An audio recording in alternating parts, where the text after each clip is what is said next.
Hello everyone, स्वागत है आपका मेरे चैनल पे। फ्रेंड्स, हम कर रहे हैं HP set previous year question paper 2013 का एनालिसिस। और इससे पहले हम 2 पार्ट कर चुके हैं। अगर आपने वो नहीं देखे हैं तो प्लेलिस्ट में जाएं और उनको देखें, और साथ ही मेरे चैनल को सब्सक्राइब करें। करते हैं start.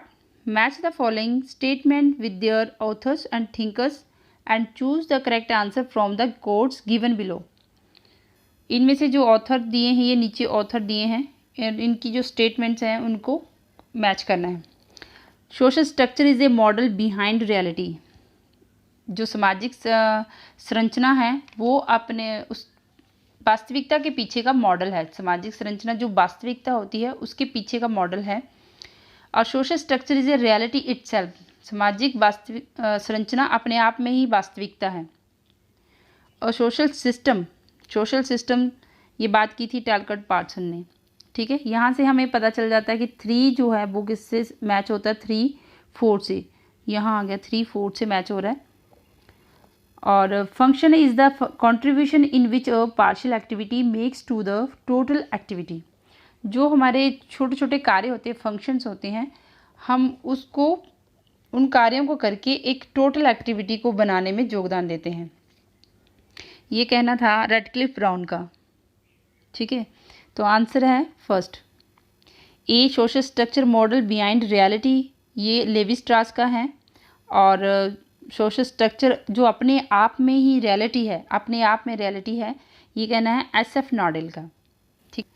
Symbolic interactionisms gives emphasis on. प्रतीकात्मक अंतःक्रियावाद किस पे जोर देता है? ये जोर देते हैं आत्म के ऊपर। आत्म मतलब सेल्फ, पहचान के ऊपर। ठीक है, और ये एक सब्जेक्टिव प्रोसेस है जिसमें कि हम अपनी जिससे व्यक्ति की पहचान का पता चलता है, जिसको हम रिप्रेजेंट कर रहे होते हैं उसकी पहचान, उसकी भूमिका की पहचान, कि वो कैसा रोल निभाता है, मतलब उसके बारे में बताते हैं ना, वो कैसा उसका स्टेटस है।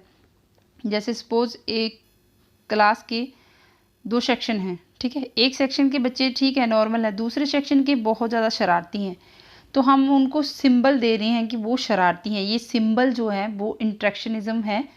और यही इन्होंने GH मीड और कुले ने ये सिद्धांत दिया था कि वो उसकी पहचान को बताते हैं। जैसे ये कुछ बच्चे हैं जो शरारत करते हैं, पर लेकिन उन बच्चों के कारण उस पूरे समूह को ही शरारती बोला जा रहा है। ठीक है, ये सिंबल रिप्रेजेंट कर रहा है। तो इसका आंसर है D। Next is who use the method of verstehen. Verstehen के मेथड को किसने यूज़ किया? मैक्स वेबर ने।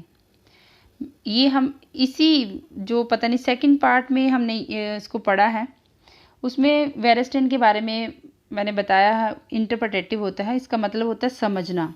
ठीक है, ये जर्मन का वर्ड है वेरेस्टेन, जो मैक्स वेबर ने इसको अपने अध्ययन में यूज़ किया था। वेरेस्टेन, इनका कहना है कि हमें कोई भी जब हम इंटरप्रिटेशन करेंगे तो हमें वेरेस्टेन करना चाहिए। वेरेस्टेन मतलब उस चीज़ को समझना चाहिए, लोगों के दृष्टिकोण को समझना है कि जो सोशल एक्शन हुआ है वो उनका उसमें क्या दृष्टिकोण है, उसको समझ के ही इंटरप्रेट करना है। नेक्स्ट है कार्ल मार्क्स हिस्टोरिकल मटेरियलिज्म। जो कार्ल मार्क्स ने हिस्टोरिकल मटेरियलिज्म दिया, इसमें एक हिस्टोरिकल मटेरियलिज्म होता है कि मानव समाज में विकास और परिवर्तन के कारणों की तलाश करते हैं।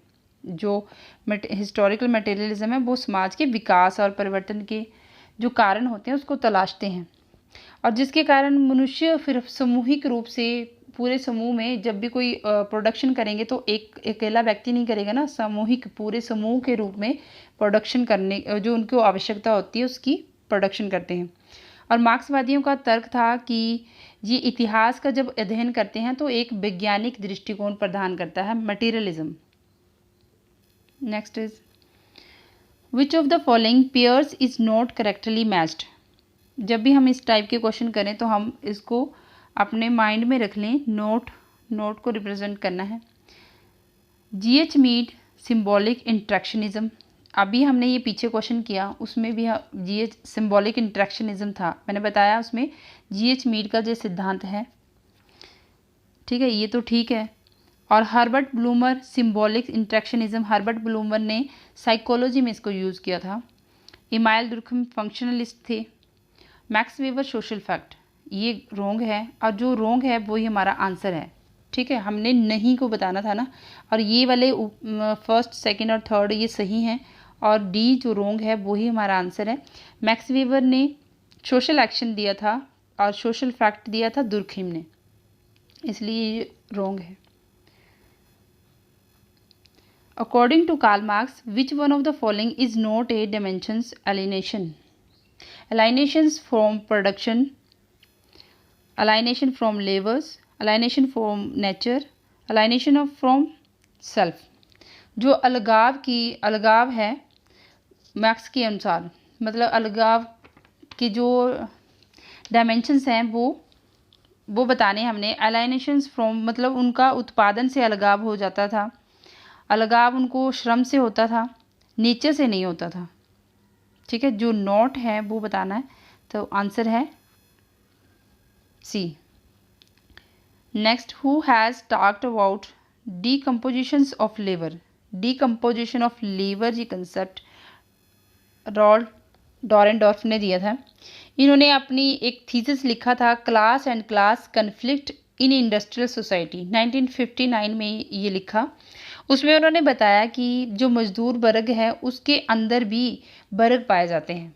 जो मजदूर वर्ग है उसमें वर्ग, उनमें भी भेदभाव की प्रक्रिया होती है, वो भी स्किल के आधार पे, जिसकी जैसी स्किल है वो उस हिसाब से बटे हुए होते हैं। ठीक है, और ये आंतरिक, उनमें जो डिवाइडेशन होता है ये आंतरिक मसला होता है। What is the main M of social research? Social research का मुख्य उद्देश्य क्या होता है? Helpful in social change, solution of social problems, gain to knowledge and verification, and controlling the society। देखो, सोशल रिसर्च में हम हेल्प नहीं करते, लेकिन हम ये बताते हैं कि सोशल चेंज क्यों हुआ, कौन से कारण थे। ठीक है, ये तो कट गया। सोल्यूशन भी नहीं बताते, बल्कि प्रॉब्लम को उजागर करते हैं, प्रॉब्लम बताते हैं। ठीक है, ये भी कट गया। Gain to knowledge and verification, knowledge को प्राप्त करते हैं, ये हमारा आंसर है।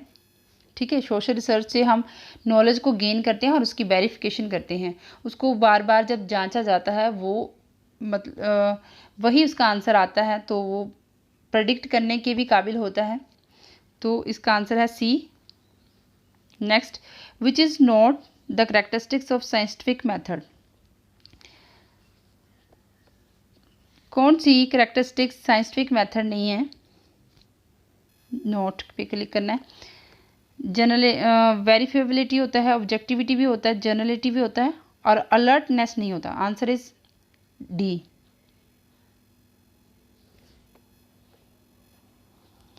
Collecting information for knowledge sake is termed as, जब ज्ञान प्राप्ति के लिए सूचना हम एकत्रित करते हैं तो इसे कहा जाता है, जब हम सूचना, हमें किसी चीज़ की नॉलेज चाहिए, जिसके लिए हमें नॉलेज चाहिए, हम उसके प्रति और ज़्यादा उसको एक्सप्लोर कर रहे हैं, उसके लिए उसकी नॉलेज को प्राप्त कर रहे हैं, तो वो होता है फॉर रिसर्च, बेसिक रिसर्च। ठीक है, अप्लाइड रिसर्च होती है जब हम उसको प्रैक्टिकल करते हैं, बेसिक रिसर्च करके उसको फिर हम अप्लाई करते हैं। जब पहले हम बेसिक रिसर्च करते हैं, प्योर रिसर्च करते हैं, फिर उसको अप्लाई करते हैं, जब प्रैक्टिकल तौर पे करते हैं वो अप्लाइड रिसर्च होती है। एम्पिरिकल होता है रियल लाइफ में जो हम ऑब्जर्व करते हैं, एक्सपीरियंस बेस्ड होता है, इसमें ऑब्जर्वेशन आता है। ठीक है, और ये जो रिसर्च हैं, टाइप्स ऑफ रिसर्च हैं, ये आपको फर्स्ट पेपर में भी आती हैं, जो सेट की, नेट की, ये फर्स्ट पेपर में भी आता है, आप इनको अच्छे से कर लें। The role of statistical method in the study of sociology is to increase the objectivity, sophistications, questionnaire, none of the above. समाजशास्त्र के अध्ययन में जो सांख्यिकी पद्धतियाँ की भूमिका होती है वो क्या करने के लिए होती है? ऑब्जेक्टिविटी की। ठीक है, स्टैटिकल का यूज़ करते हैं ताकि ऑब्जेक्टिविटी आए।